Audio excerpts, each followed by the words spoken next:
Who better than me? Greetings and salutations, and welcome back to yet another episode of the Hardcore Casual with your boy, Bass the Kid.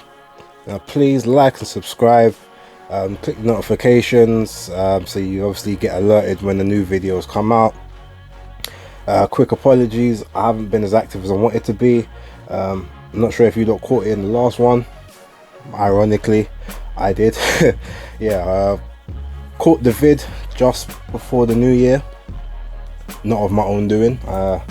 Yeah, I didn't expose myself to it. It was brought into my household, so yeah, been cool. I'm not saying anything particularly about that as such, but yeah, so at points, if I talk too much, throat might get a bit dry, might start coughing, I'll get highly annoyed and the video is gonna stop.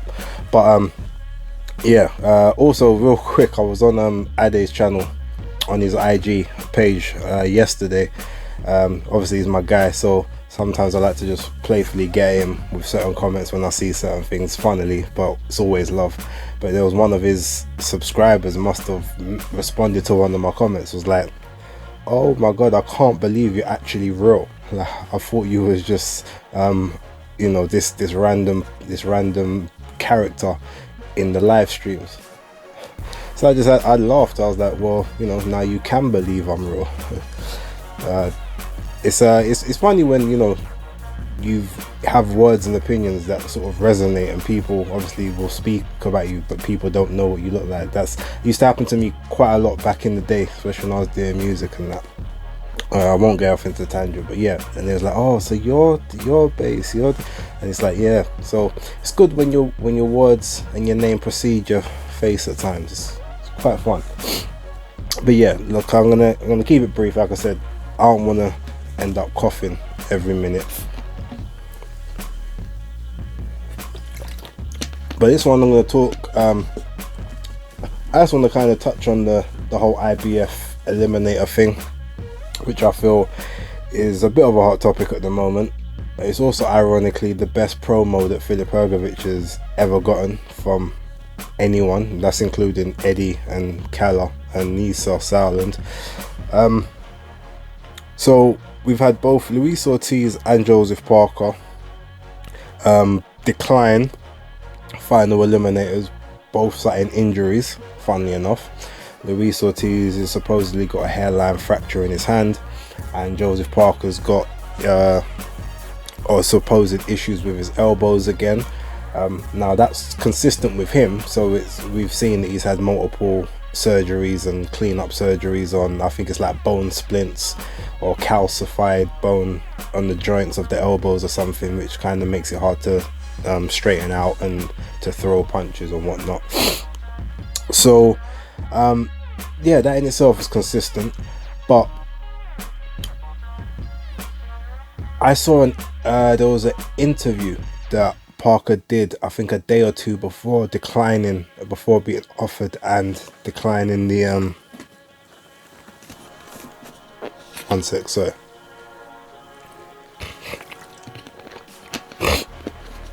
Yeah, before being offered and declining the the mandatory, he said that he's not silly. Like, he knows that basically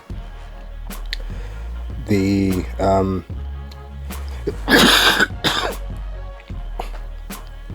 ain't that always the way. Just get started and it wants to come and take over. What was that? Yeah, so he's basically said, look, I'm not silly. I want to get back to sort of titles and title contention as fast as possible, but I know that there's quite a long wait at the minute, like at least sort of a year or two, because you've got the Usyk Joshua rematch, then you've got possible undisputed fight, then rematch of that fight, and if they decide not to chuck away belts, then there may be other sort of mandatories and stuff in the rotation. Now, with that being said, he was like, you know, so while that's obviously all taking place, I want to be able to put myself in the strongest position to get a title shot, but I want to be taking sort of the biggest and the best fights possible that I can. He's like, I'd love to rematch Andy Ruiz at Dillian White. He said, you know, Filip Hrgovic's name has been branded around, but ultimately, like, he's not that well known.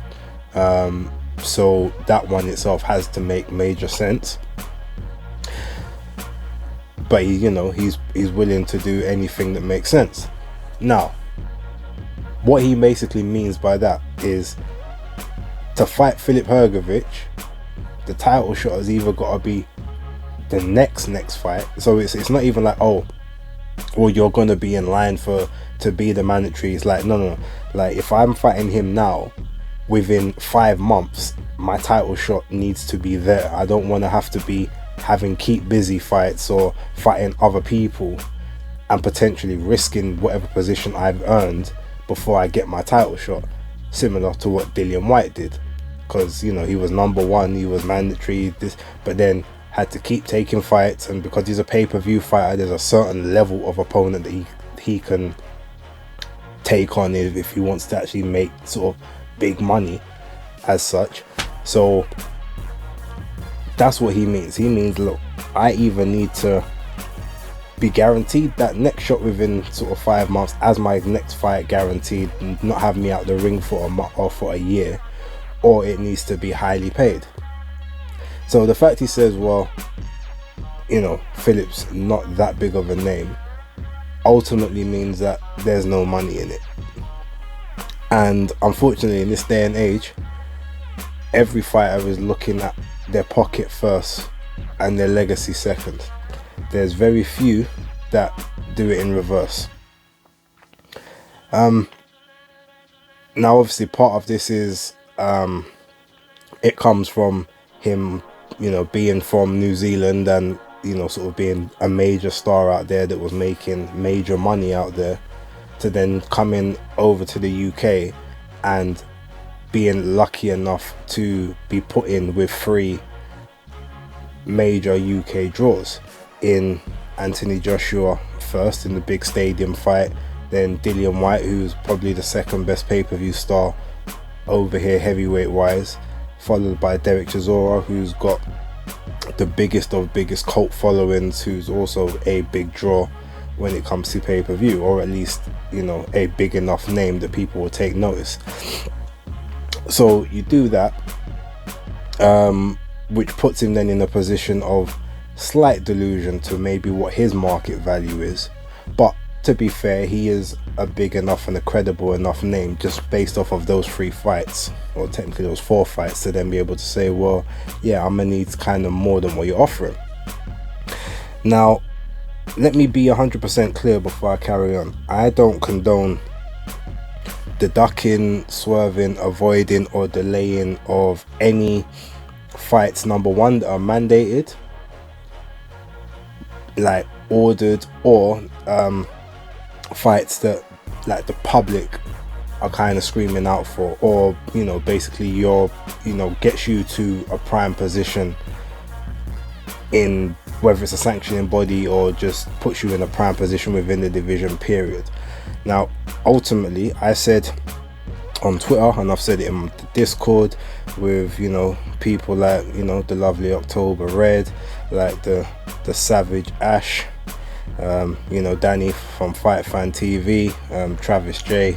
I've said it to all of them, like, I believe this would actually be the best time for someone like Parker to take on Filip Hrgovic. Number one, they're both the same age, so there's no issues in that sense. But Parker's got the more vast professional experience, even though Hrgovic is more amateur, has a sort of a much deeper amateur resume. But Parker's had the better quality opponents. He actually looks like he's improving with Andy Lee currently, being a bit more spiteful, sitting down on punches a bit more, not taking as I mean, he never used to take really heavy shots anyway because he was good at riding, but looking just to sort of, he seems to be protecting himself a bit better when he's getting into range and letting off shots. And we know that he's a 12-round fighter. he can last a 12-round distance, as he's done it numerous times. Filip Hrgovic has never been 12 rounds, amateur or pro, thus far. And you could say, yeah, that's because he's knocked out everyone that's gone above an 8-round competition with him. But the level of competition he's had has started to regress in the last couple of years. So when he was having certain step-up fights, he was staying sharp, the levels were there. But now, when you look at a lot of his fights, he seems laboured, he seems languishing, he doesn't seem as key and switched on, and part of that is because he hasn't got great opposition in front of him. The interview he did at the end of his last fight with the guy, I think it was the Romanian guy, I think the guy was from Romania, where he basically said, you know, oh, I didn't fear his power, I felt his power, it didn't bother me, so I didn't really worry about basically being responsible. I just decided to come forward and come at him and apply pressure. And even in that fight, he was getting touched up quite a bit, to be fair. The guy came to try it, and I mean, if I'm honest, like, Hrgovic was resorting to like hitting him behind the head numerous times in order to put him down, but that's another story. But yeah, so this is the best time to get him, because I feel like his skills are regressing. He's putting on weight that he doesn't need to put on. He used to fight in sort of the mid to high 290s just a couple of years ago, and now he's like in, what is he, he's in the 240s now, and it's not weight that's giving him any real difference. It's not giving him any benefits, I would say. To me it's detrimental weight, if I'm honest, because he's plodding. He never used to plod the way he plods now. It just seems like if you're going to take him, now's the best time to take him, before he actually starts getting a run of competitors that are of a higher level, that make him then have to improve and switch up his game and go back to basics, more boxing.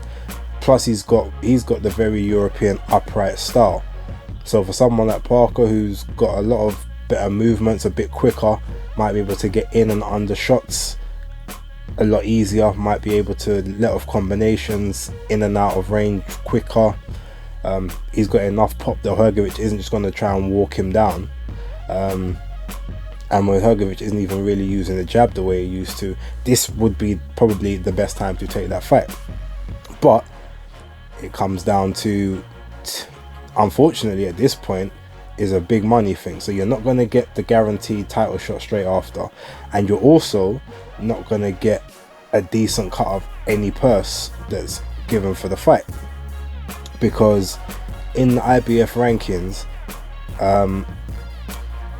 unless it's number 2 and number 3 fighting each other for the number 1 spot as a final eliminator, the splits always goes to whoever's higher ranked. They always get 75%.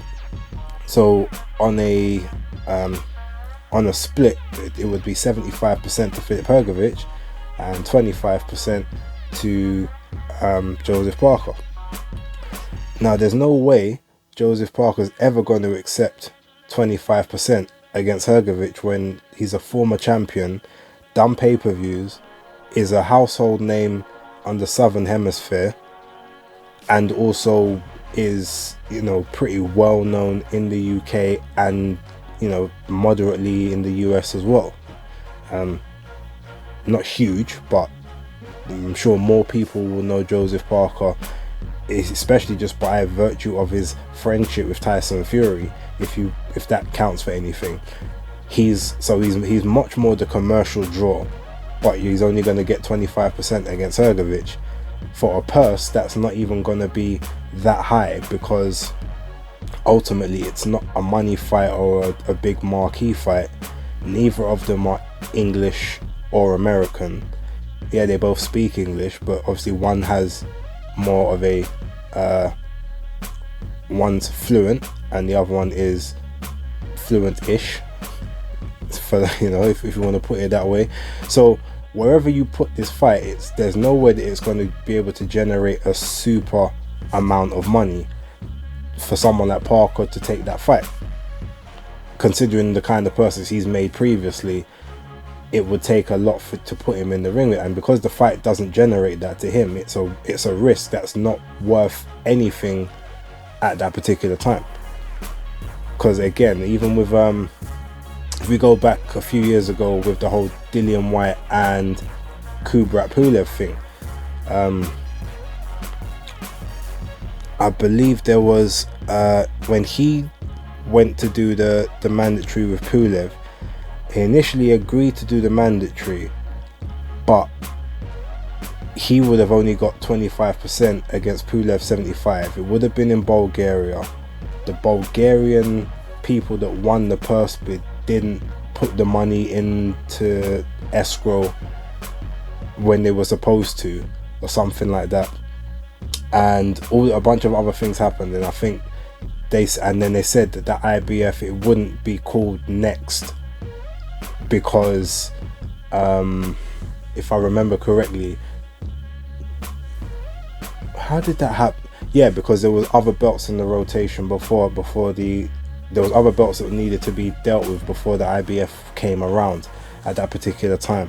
So that's when he ended up, saying, well, you guys you can't prove that you've got the money, and it's not going to be the next fight. So why am I going to go to Bulgaria and potentially get screwed and get reset, and then I can't even guarantee that my shot's coming straight after? So it's a very similar thing in this case. Now again, like I said, I want to make clear, I do not condone avoidance, delaying, ducking of or declining of fights that put you in prime positions. But when you make millions of dollars, whether that's New Zealand dollars, US dollars, or even pounds, against a purse, for the very last time it went to a purse bid, only offered $600,000, I believe, or $500,000, something like that. It makes you then say, well, this one doesn't really work for me, like money wise, so let me look for Andy Ruiz, that rematch, because that generates a lot of money. The Dillian Whyte fight does generate a lot of money. There are other fights even, both on the UK and the US side, or even back in New Zealand now, maybe, that generate, I think, more money than that fight is. And I think that's the biggest problem we've got with Hrgovic at the moment, because he's credible, he's untested at the higher levels in the the pros, but like, he's definitely going to be a hard night's work. It's not going to be plain sailing, but there's no huge commercial value in a fight with him, and you're not guaranteed the riches you want as soon as it happens. So the only way that he's actually going to find someone in those rankings to face him is if they've got even less of a profile than he does. And in those rankings, there's very few people that actually do have that. So if I can remember correctly off the top of my head, so Charles Martin was second, which is soon to be changed probably to where Ortiz was. Hrgovic was third. Fourth was Parker. Fifth was Joshua, or fourth was Joshua, fifth was Parker. But obviously Joshua's facing Usyk, so he's not facing Hrgovic. Tony Yoka, I believe, was number 6, but Tony Yoka had a fight scheduled already with what's his name, Martin Bacoli. That got pushed back. That was supposed to be happening supposed to happen next weekend, but I don't know what's going on with that one, when it's getting pushed back to, but I guess they still got signed contracts, so who knows when that's gonna take place now. Then you've got, who was after Yoka? Ajit Kabayel, so he's possibly free, so I guess there's a chance there, but I don't think he believes that he can win that fight, so I don't think he'll take that. And I can't remember who else was in those rankings. I know Dempsey McKean ended up, he was number 12. Zhilei Zhang's number 13. I think Bakoli's 15, if I remember correctly. But either way, of the whole listing, you've got Ajit Kabayel, Zhilei Zhang, and Dempsey McKean. Those are the only 3 people with lesser known profiles than Hrgovic, based off of those rankings, or with people that don't already have fights signed. So yeah, Ajit Kabayel, I don't see him taking that unless he just, I mean, it might be a career highest payday for him, to be honest, possibly. But yeah, I don't see him taking that. I don't think he's got the ambition anymore. I think he's still dining off of the Derek Chisora win from like 3 years ago, 3.5, 4 years ago. I don't think he's interested. Dempsey McKean ain't ready for that kind of fight, if I'm honest, and I don't know what his heart's like, to be honest. I don't know if he would take that. But Zhilei Zhang has called out Hrgovic. Now again, I still maintain that I think he was actually meaning to call out Alan Babic, but it got lost in translation. But either way, they said Hrgovic's name and he nodded, so I would say that would be the fight to make. Although I do know, based off of something Ash said in the Discord, so I want to give him a shout out. He did mention that he thinks that Matchroom are going to try and save Zhang for AJ if he loses the Usyk rematch, so that they can do a big fight off in China and make a shitload of money over there. And you know what? It's pretty sound. It's not something I can argue against. It does make a lot of sense. Even if AJ was to win, you could then do the unification fight with Fury or whoever holds the WBC belt, if it ever happens. Or if it doesn't, just go to China and collect the bag anyway, because that fight, like the Chinese, the Japanese, they will show out for their athletes, and they will put their hand in their pocket, and you will make like unbelievable amounts of money in those regions. So yeah, he could just be on a collision course with AJ anyway. So yeah, he may get removed just for that purpose.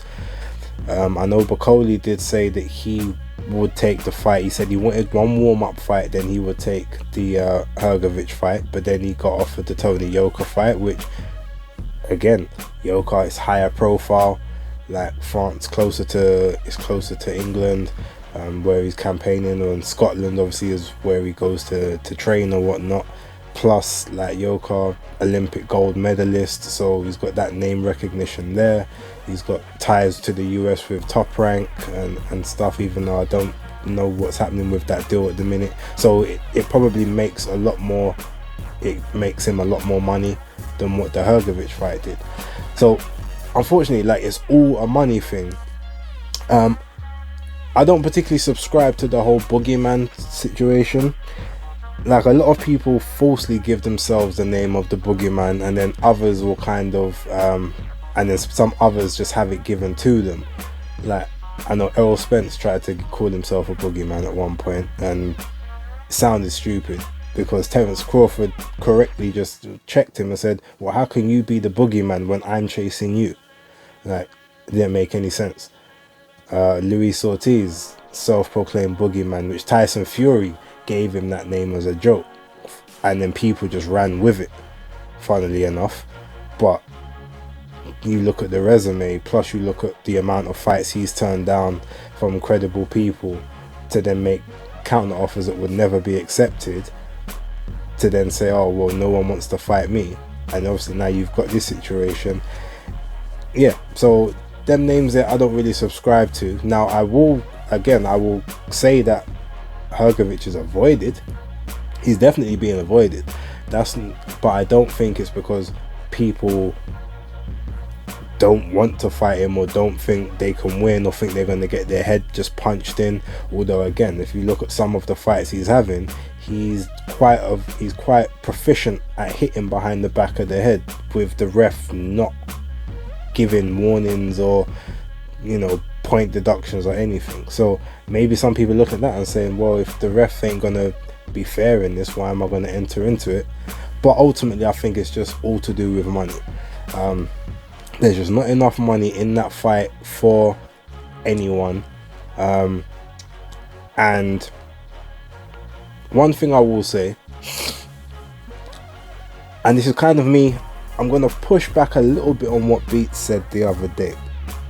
Everyone knows Boxing Beats and Rhymes. Subscribe to his channel, like, amazing. I catch the most amount of joke from his videos, and like, he's super informative and just, yeah, top notch, top draw. But he basically said that, look, well, people always expecting Eddie or Calla and stuff to overpay or to make the offers. Well, why don't they make offers to him, kind of thing?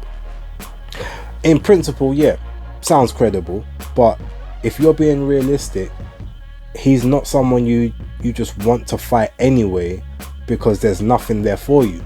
So for instance, if I'm a promoter and I've got my fighter that I'm trying to put into a certain position, and in front of him you've got this guy, now if I know that my pockets have a certain limit to them, I'm not gonna then try and blow my budget on this fight that I don't think generates me back anything, because I'm not the top guy. When you get to someone like Eddie Hearn, or even maybe a Bob Arum to a lesser extent, you say, okay, well, they've got, you know, they're cash rich, they're asset rich, like, they could afford to lose money on this fight. I probably can't, so I'm not going to offer him anything. Now, if you want to offer my guy to go and fight him, okay, cool, what's the money saying?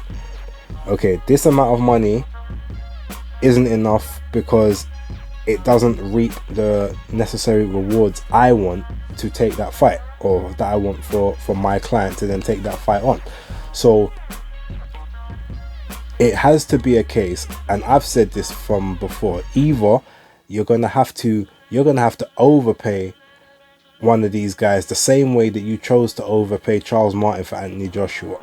Like, that was a long-term investment that you made, and it paid off, because Joshua won the belt, went on to superstardom. You probably like quintupled your money since then, probably maybe 3, 4, 5 times over. Like, you're good. So that investment that you laid out there, you got it back. Plus, I don't think you even lost money on that fight anyway, because it did well box office and, you know, fully attended and whatnot. So yeah, you're gonna have to take a hit on the Hrgovic fight, but knowing that, okay, his title shot comes next. If he wins any of those titles, at that point, then people have to see him.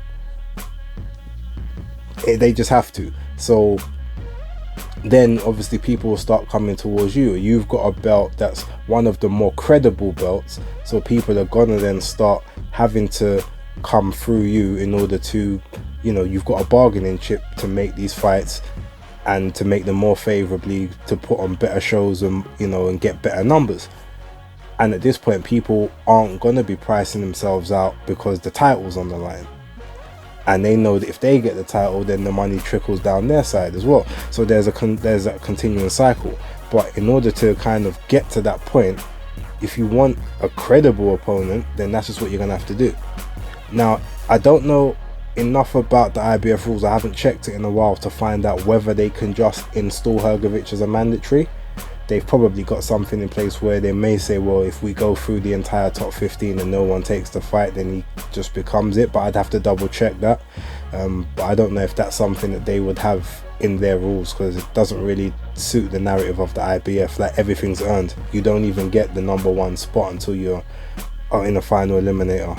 All the other ranking bodies will have 1, 2, 3, 4, 5 to 15. Then, you know, but in the and number one doesn't even make you the mandatory.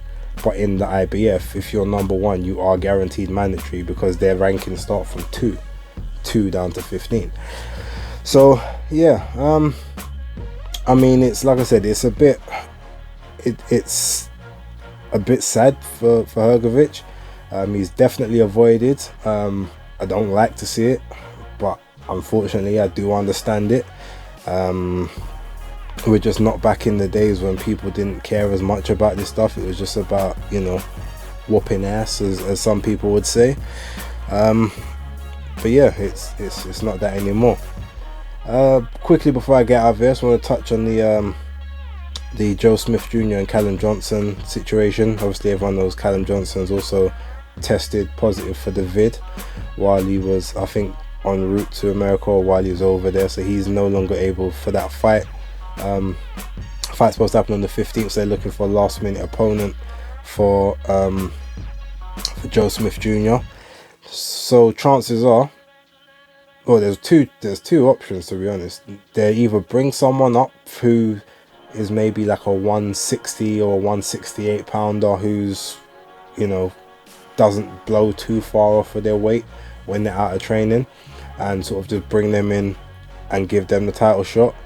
Or there is the outside chance, I saw on Twitter yesterday that Craig Spider Richards has thrown his name into the hat to say, well, boy, you know, 5 days notice, 5-day training camp, but I'm near the weight, I can make that in 2 weeks, like, give me that shot. All he's been speaking about over the last 10 months is that he wants titles, he only wants title shots, and because that's the only way he's going to get any recognition on his name, because even now, after sort of doing more than most of his peers within the division, he's still not getting the same recognition. People still leave his name out of certain conversations, but you know, if you've got a title around your waist, people can't leave you out of those conversations anymore, even if they begrudgingly have to just mention your name. So personally, I actually think he can do it. Anyone who knows, you know, what I thought about the whole Bivol situation. So it's not something I need to go over, but it's not anything I've been shy about or tried to mollycoddle. Like, videos are out there, Undefeated podcast, the live stream for that fight, Ade Oladipo's live stream for that when it was back with Boxing Talk with Ade, numerous posts after that, and even before, you know, my thoughts on having that fight in the first place. I just didn't think there was a necessary in-between fight that showed the difference of level from that British level up to there. But this time I definitely see Craig being able to do the job if he was to get that last minute call. But Bob and a lot of his matchmakers are pretty smart, and I don't think that they would give him the opportunity on such short notice. He's not the right kind of short notice opponent for them, if you know what I mean. Like, someone that they feel fairly comfortable is just gonna be a routine victory. Like, Craig's not routine for anybody, and never will be. Even, you know, when he's at the end of his career, it'll still be a hard night's work. But yeah, I'm kind of just hoping that, you know, maybe someone does slip up. Maybe Bob gets on the bit of the, you know, that old marijuana and decides that, you know what, yeah, he's asked for it, he's just a quick, easy, cheap opponent, fly him over, you know, and let him do his thing. And if that happens, then expect that WBO title to end up back in the good old Blue Borough. But yeah, look, let me leave it there before my voice actually like capitulates on me.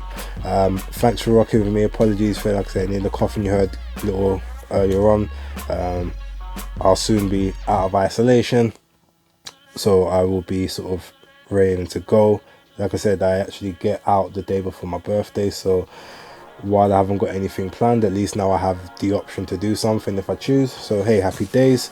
But yeah, for now I'm gonna leave you. I'm gonna try to get another video out before the end of the week, and we'll just see what there is for me to talk about, or anything that I just feel like I want to address. But yeah, salute, thanks for watching, and once again, hardcore casual.